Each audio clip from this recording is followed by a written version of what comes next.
Hello, in this video I want to show you how to sum the columns in Google Sheets. To do this, first we'll need to select one empty cell that we want to have a result of our sum in.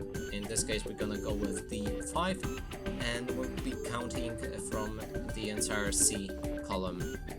Now what we want to do is, while having our cell selected, we can go for the functions, navigate to the math, then scroll down to the sum, click on it, and then just hold your control and select the entire column C or any number column that you want. After that we can click on the enter and here our sum should appear. And that's it for this video. Hope you like it. Please consider subscribing to our channel, leave a like and a comment below.